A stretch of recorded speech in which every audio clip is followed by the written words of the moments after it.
There's still a debate going on in the prepper community to bug out or not to bug out. This Urban Sentinel, well, let's get into it. Right now, there are three key things you need to think about. One, if your safety is threatened by immediate or imminent danger by staying where you are in your home, in your neighborhood, in your city, absolutely you should leave. Two, if you have a safer location already predetermined and you have the means to get there before the alarm bells start and the warning sirens go off, by all means get going. Three, if you know you may have to leave, but you've got no place to go and you debate on what you need to do to even get someplace reasonably safer, then you really want to pay attention to this. Now, having a bug out bag is important. It could be the only thing that you have a chance to grab before a serious event forces you to flee out into the chaos and everything else going on around you. Having a bag with tons of gear, but no real plan, is pretty much just a band-aid on a bullet wound. It initially looks like it could help, but then you'll quickly realize that it's really not going to do the thing for you that you thought it was going to be able to do. Now, for the record, I am 100% team bug out bag, but I'm also 100% team have some kind of plan, even a crazy one. And I'm also 100% team walk it out before you get chalked out.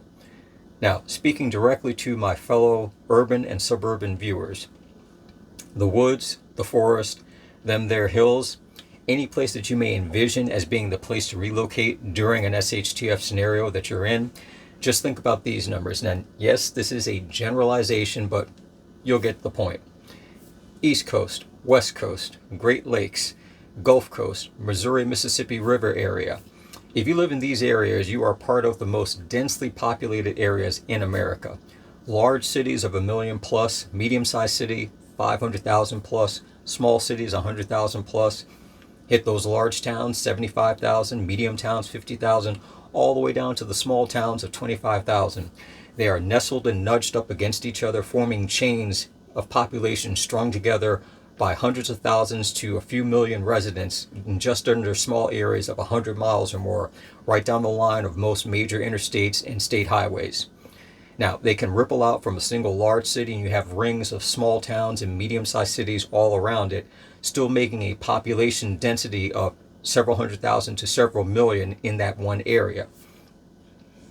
The idea that in a panicked run-for-your-life scenario, you'll be able to just hit the interstate, state highway, county road, municipal back roads, and take off and cruise along uninterrupted, that is part of the fiction of the bug-out fantasy. You have to acknowledge that your good idea may also be 30,000 other people's good idea as well, and you're all doing it at the exact same time. Now, real evidence can be seen in situations where you have communities in the Gulf states, and leading up to 72 hours before a Cat 5 hurricane hits, everybody hits the road. They get onto the freeway and then they sit. 2 hours becomes 6 hours, becomes 9 hours. Traffic just going on farther than anyone can comprehend. Or people waiting in line, standing 1 mile long lines to gas stations just to get 5 gallons worth of gas.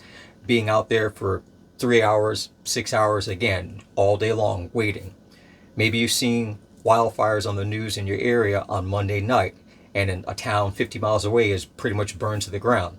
You wake up Tuesday morning, the news alert says the wind shifted and the fire jumped, and it's now 10 miles away from you, and now you're going to have to consider that you may end up bugging out yourself within the next few hours.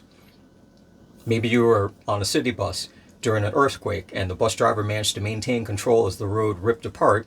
You make it home, you find that your apartment building is still standing upright, but the apartment building next to it is on fire and it's currently spreading, so you only have a few minutes to grab what you can from your place and get out before your building catches on fire, and you're pretty much left out on the streets.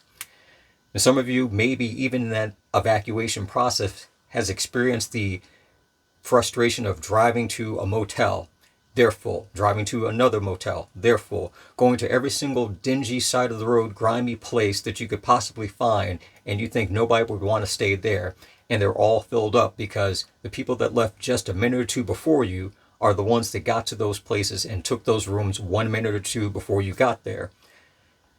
In a worst case scenario is not you stay and suffer whatever the horrible fate that looms over the horizon. The actual worst case scenario is just this, that you get out onto that road and you're crawling along like a dying snail in the sun, and you're out there for 3 hours, 6 hours, 9 hours before finally pulling over, parking your vehicle. You're frustrated, you're almost out of gas, you're mentally exhausted. Now, you've got your gear, you've got a destination, but now you have to go on foot simply because gas costs too much or the gas stations are empty. 99% of all the automobiles, all the trucks, all the cars, all the buses, even all the motorcycles are all just sitting out there bumper to bumper as far as the eye can see, and no one's going anywhere. Now, if you're home and you're debating on what to do because you looked out of your window from your 4th floor apartment and you saw the lines of cars going 5, 6, 7 blocks down the road, no traffic is moving anywhere, everything's just standing still. Or maybe you were in your driveway, you're in a nice suburban area, and your next door neighbor's packing up their vehicle, but you can see that there's over 1,000 cars coming down your quiet side street because it's a shortcut to the highway that's about a mile up the road. That's when you decide you're going to get your bag and you're going to start walking. That's the reality of the bugging out scenario. You stand a greater chance of getting away on foot than sitting in a car hoping to make that next 1 mile. On foot, you can cross over different locations in open spaces. You can maneuver over, under, and around obstacles that are designed to block cars and keep cars from passing through areas. Think of it like this. Your neighbor gets into their vehicle, backs into the street, and then inches forward. You start walking. Within an hour, you've gone 3 miles. You can see the highway on-ramp up ahead, nothing but traffic, brake lights, all the way down as far as you can see. But you're not going on the highway. You're taking a small pathway next to the highway that connects to a rails to trails public space system the state set up. You're walking along that for a mile and you're passing by part of a state park. You cut through that state forest, 1,200 acres, open trails, well marked.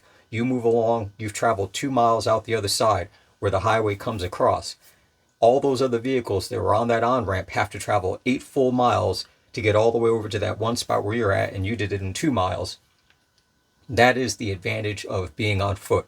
Yes, there will be times where speed can be of the essence, but in most of these scenarios, no one's going anywhere fast at all.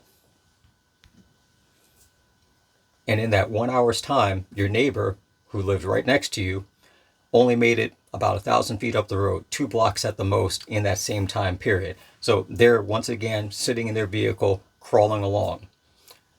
The only thing that really can truly stop you isn't the brand or the type of gear that you have or the gear that you don't have.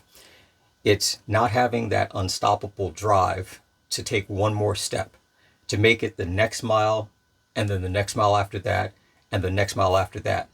Having that true grit to keep going through the city streets, over the concrete and the asphalt, through the rough trails, over the dirt and grass fields, and up and down the rocks.